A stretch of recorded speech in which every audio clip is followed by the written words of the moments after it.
बहुत समय पहले की बात है। चंदनपुर गांव में रमाकांत नामक एक युवक रहता था। वह तलवारबाजी में बहुत कुशल था। तलवारबाजी में उसकी बराबरी कोई नहीं कर सकता था। उसके पिता एक प्रसिद्ध व्यापारी थे, लेकिन दुर्भाग्य से उसके माता पिता की किसी हादसे में मृत्यु हो जाती है। रमाकांत के पिता ने जो पैसे छोड़े थे, उन पैसों की सहायता से वह किसी दूसरे व्यापारी के साथ व्यापार शुरू कर देता है। लेकिन रमाकांत को व्यापार करना नहीं आता था, इसलिए साथ के व्यापारी से रमाकांत को धोखा मिलता है और वह उसका सारा पैसा बेईमानी से हड़प लेता है। अब रमाकांत के पास कुछ भी नहीं बचता है। अपने साथ घटी घटना से रमाकांत बहुत दुखी हो जाता है। तब एक दिन पड़ोस के गांव में रहने वाला उसका मित्र विद्यापति आता है और रमाकांत को समझाते हुए कहता है, रमाकांत, तू दुखी मत हो। अगर तेरे पास पैसा नहीं है तो क्या हुआ, अभी भी एक चीज है जिसकी मदद से तू सब कुछ प्राप्त कर सकता है। मित्र विद्यापति, कौन सी चीज? मैं कुछ समझा नहीं। रमाकांत, तलवारबाजी में तुझसे कोई नहीं जीत सकता। तू इसी में अपनी किस्मत आजमा। अगर तू इसी गांव में रहेगा तो तेरी तलवारबाजी तेरे काम नहीं आएगी। मेरी बात मान और राजधानी चला जा। वहां राजा के पास तुझे कोई ना कोई काम जरूर मिल जाएगा। धन्यवाद मित्र, तूने आज सही समय पर आकर मुझे सही सलाह दी। अपने मित्र विद्यापति की सलाह पर रमाकांत अगले ही दिन राजधानी के लिए निकल पड़ता है। चलते चलते जब वह एक घने जंगल में पहुंच जाता है, तब थोड़ा आराम करने के लिए वह एक पेड़ के नीचे बैठ जाता है।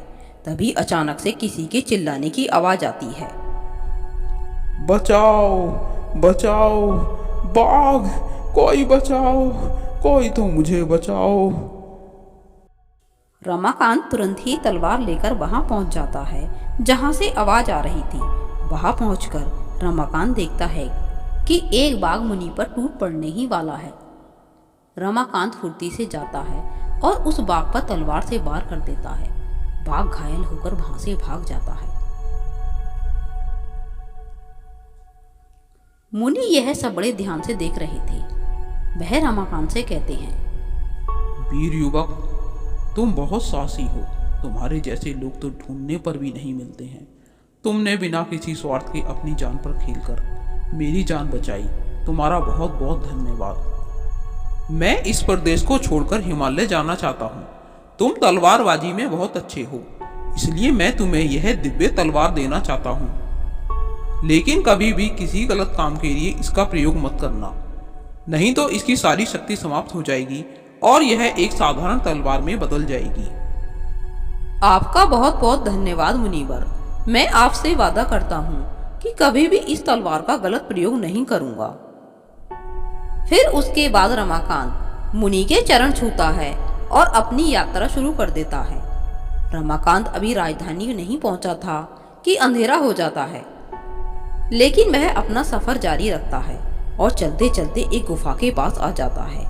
वहां उसे एक स्त्री दिखाई देती है। इतनी अंधेरी और सुनसान जगह पर एक स्त्री को देखकर वह हैरान रह जाता है और सोचने लगता है, इतनी रात्रि में यह स्त्री यहाँ क्या कर रही है? देखने में तो राजसी परिवार की लगती है। मुझे इसके बारे में इससे पूछना चाहिए। रमाकांत आगे बढ़कर उस स्त्री से कुछ पूछने ही वाला था कि तभी वह स्त्री कहती है, युवक, तुम इतनी रात्रि में यहाँ क्या कर रहे हो? लगता है तुम रास्ता भटक गए हो। क्या मैं तुम्हें सही रास्ता दिखाने में तुम्हारी मदद करूं? नहीं, मैं रास्ता नहीं भटका हूँ। मुझे राजधानी जाना है, लेकिन रात हो जाने की वजह से मैं यहाँ पर हूँ। लेकिन तुम कौन हो और यहाँ पर क्या कर रही हो? युवक, मैं पड़ोसी राज्य की रानी हूँ। मैं यहाँ अपनी कुछ सखियों और कुछ सैनिकों के साथ वन विहार करने आई थी, लेकिन लौटते समय रात हो जाने की वजह से मेरी सखियाँ और सैनिक इसी गुफा में ठहरे हुए हैं। यदि तुम चाहो तो तुम भी हमारे साथ यहाँ इस गुफा में ठहर सकते हो। सुबह हो जाने पर तुम राजधानी चले जाना।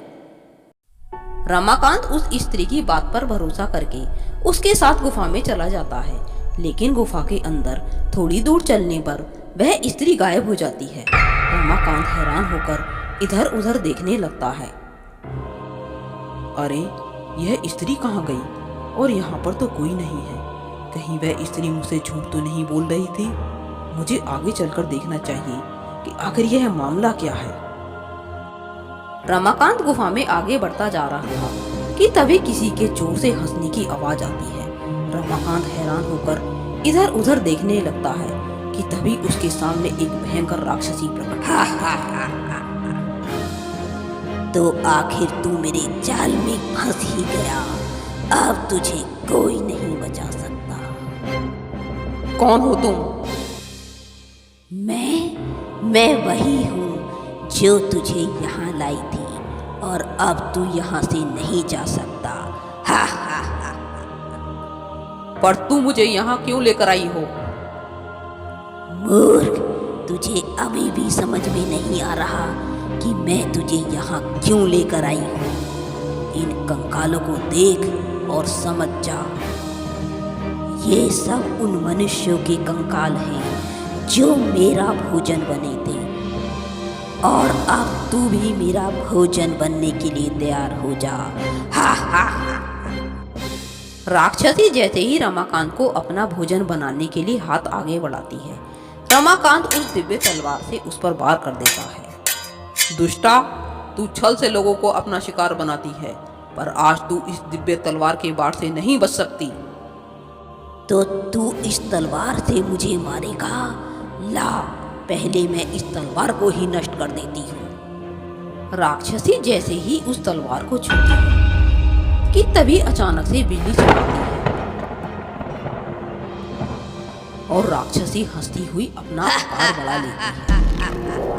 लेकिन उस तलवार के आगे उस राक्षसी की सारी शक्तियां बेकार हो जाती हैं और वह गुफा से बाहर आ जाती है और धड़ाम से जमीन पर गिर जाती है और कुछ ही देर में उसकी मृत्यु हो जाती है। रमाकांत भी उसके पीछे पीछे गुफा से बाहर आ जाता है। उस राक्षसी के गिरने की आवाज इतनी तेज थी कि रात में ही कुछ लोग वहां आ जाते हैं और रमाकांत से सारी घटना के बारे में पूछते हैं। तब रमाकांत उन्हें सब कुछ बता देता है। बेटा, यह बहुत ही भयंकर राक्षसी है। इसने ना जाने अब तक कितने लोगों को अपना शिकार बना डाला है, पर आज तूने इसको मारकर हमारे पूरे गांव को इसके आतंक से बचाया है। बेटा, तेरा बहुत बहुत धन्यवाद। अब तू हमारे साथ हमारे घर चल। सुबह होते ही हम तुझे राजा के पास लेकर चलेंगे। उसके बाद रमाकांत उन लोगों के साथ चला जाता है। सुबह को उस भयंकर राक्षसी की मृत्यु का समाचार पूरी राजधानी में फैल जाता है और रमाकांत को राजा के सामने प्रस्तुत किया जाता है। वीर युवक, तुमने उस भयंकर राक्षसी को मारकर हमारे पूरे राज्य पर बहुत बड़ा उपकार किया है। हम इसके लिए सदैव तुम्हारे आभारी रहेंगे। हम तुम्हें कुछ देना चाहते हैं।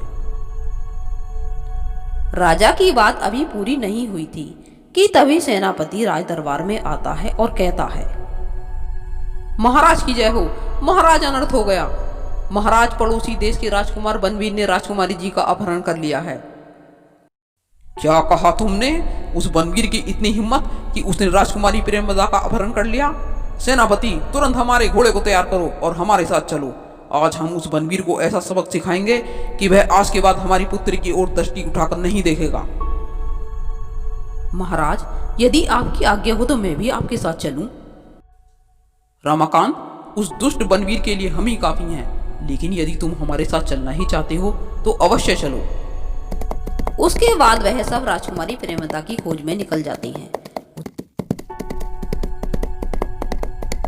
उधर बनवीर राजकुमारी प्रेमदा से कहता है, प्रेमदा, अपनी ये हट छोड़ दो और हमसे विवाह के लिए तैयार हो जाओ। हम अपने प्राण त्याग देंगे पर तुझसे विवाह कभी नहीं करेंगे। हमारे पिताश्री को अब तक हमारी सूचना मिल गई होगी और वे शीघ्र ही यहाँ आकर तुझे पराजित कर हमें छुड़ा कर ले जाएंगे। तुम्हारे पिताश्री यहाँ तक नहीं पहुँच सकते। हा हा हा। बनवीर के इतना कहते ही राजा सेनापति और रमाकांत को लेकर वहां पहुंच जाता है। दुष्ट बनवीर, रुक जा, आज तेरा अंत निश्चित है। पिताश्री, पिताश्री, हमें बचाइए।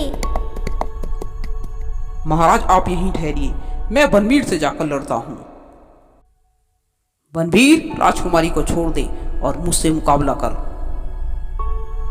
उसके बाद सेनापति और बनवीर में लड़ाई शुरू हो जाती है।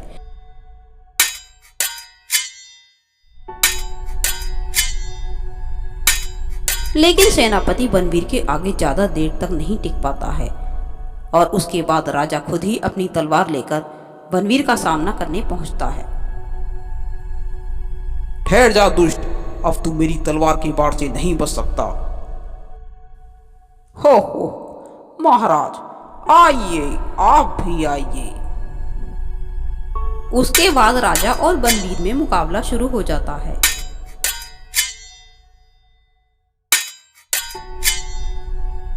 लेकिन राजा भी ज्यादा देर तक बनवीर के आगे नहीं टिक पाता है और पराजित होकर नीचे गिर जाता है। आह, पिताश्री, आप सकुशल तो हैं ना? हा, महाराज, अब इन बूढ़ी भुजाओं में पहले जैसी ताकत नहीं रही, इसलिए कहता हूँ कि राजकुमारी और राज्य को मेरे हाथों में सौंप दीजिए। उसके बाद रमाकांत बनवीर का सामना करता है और उसे पराजित कर देता है। राजा सेनापति को आदेश देकर बनवीर को बंदी बनवा लेता है और रमाकांत की प्रशंसा करते हुए कहता है, रमाकांत, तुमने हम सबकी रक्षा करके हम पर बहुत बड़ा उपकार किया है, इसके लिए हम हमेशा तुम्हारे ऋणी रहेंगे। महाराज, इसमें उपकार कैसा, यह तो मेरा कर्तव्य था और इस दुष्ट को इसकी दुष्टता के लिए दंड देना भी तो जरूरी था। रमाकांत, तुम वैश्य होकर भी तलवारबाजी में क्षत्रियों से आगे निकले। तुमने आज साबित कर दिया कि किसी व्यक्ति के गुण और प्रतिभा कुल और वर्ण पर निर्भर नहीं करते हैं। मैं तुमसे बहुत प्रसन्न हूँ और अपनी पुत्री राजकुमारी प्रेमदा का विवाह तुमसे कराने के साथ ही तुम्हें अपने राज्य का उत्तराधिकारी भी बना देता हूँ।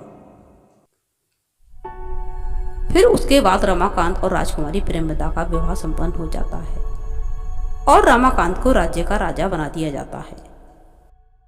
इस प्रकार रमाकांत ने अपनी प्रतिभा से वह स्थान प्राप्त किया जिसकी उसने कभी कल्पना भी ना की थी।